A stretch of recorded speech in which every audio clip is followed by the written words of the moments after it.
In January of 2016, my wife was 27 weeks pregnant when she, 26 weeks pregnant, when she was rushed to hospital because something wasn't right. And within the week, our baby girl was born by emergency C-section at 27 weeks, and what followed was probably the hardest 5 months of my life. When you take into consideration that before that my wife's dad had committed suicide, and I had to help clean up afterwards. That was a hard time, but not as hard as the idea that your own child was sick and born 3 months before she should have been born. And there's nothing you can do about it. There's absolutely nothing you can do about it. So we didn't see each other, Keita and I. Keita was at the hospital all the time, and I was at home with our other two kids. So it was a very lonely time, and I had to be strong for my two children, which was very hard. So when the lights go out, it's a very lonely place to be. And the nights when Keita was here, it was usually after I'd gone to bed. And then we'd just lie and hold each other and hope that, and pray that, that we didn't lose our little girl. She had chronic lung disease.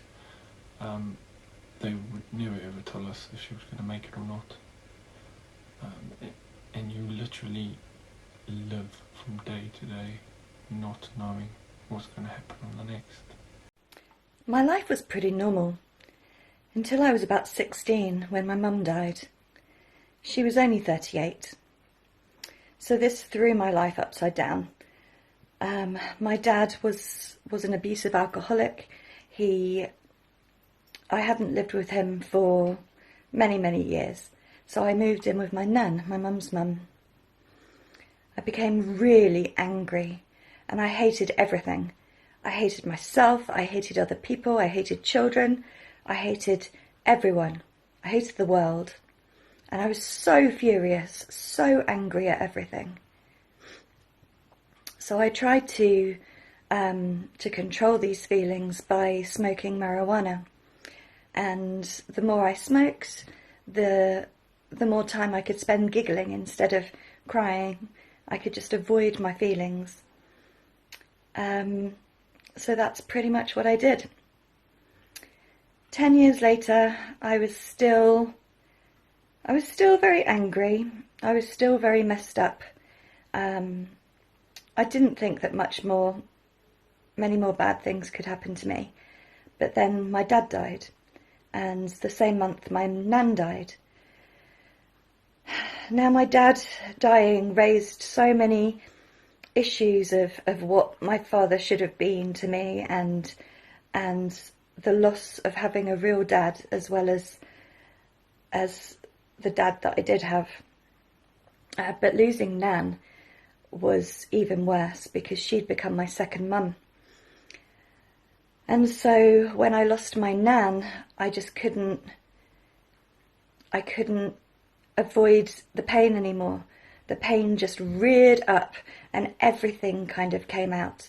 I'd been pushing it all down before and hiding it in different ways, but this was like a volcano. If it doesn't come out the top, it's going to explode in many different directions, and that's what happened to me.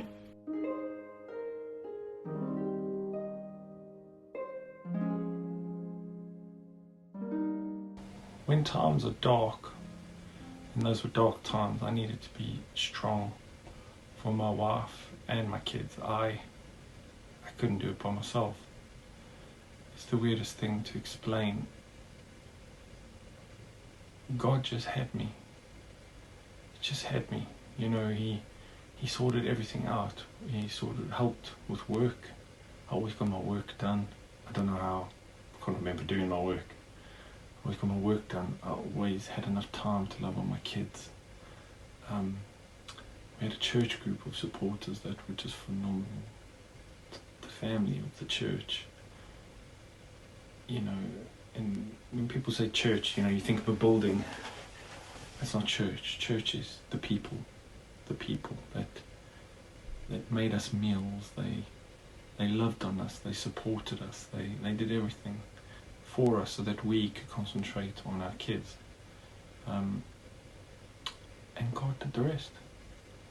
And that's all I can say. God did the rest. I didn't have the strength to do that because I felt, you know, I was sorry for myself. But He just kept picking me up, keep helping me get out of bed, keep making dinners and lunches, and we got through it. You know, she lived, and here we are today with the most amazing 3 kids that we've been blessed. I think the thing that's helped me most is definitely my faith in God.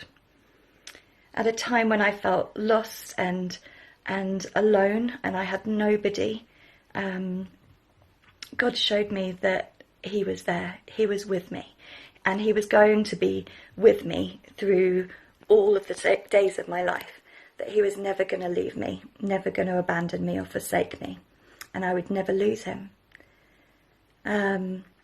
So there were times when I felt terribly lonely, but God also blessed me and brought me into a family, brought me into His church. People who have been my family for over 20 years now, and they've loved me and accepted me and been there for me, like any family should. There was one time when I was feeling really, really lonely and really sad, really low. And in my mind's eye, God showed me a picture of Jesus, just looking adoringly into my eyes and wrapping His arms around me and waltzing me around the room. And He showed me that He was my safe place, that I was safe with Him, and that He would be with me always, and He'd look after me and take care of me. So that has been the biggest things that have brought me through this and given me a hope for a future. And God has taken away a lot of the anger and a lot of the pain in my heart, and He's helped me to love others and to love myself and to love this life that He's given me and this world that He's put me in because of His love for me. It has changed everything. Rescued me from the deepest sea. You have found me when I couldn't find my way. Even when my eyes couldn't find a way in the night, you were there, always there. There's nothing to lose by putting your faith in God. The pain and the suffering of trying to do it by yourself and the difficulty is just not needed. I want to encourage you that God's real. He's helped me and made my life better. He could do the same for you. My trust is in you, my faith is in you. You have rescued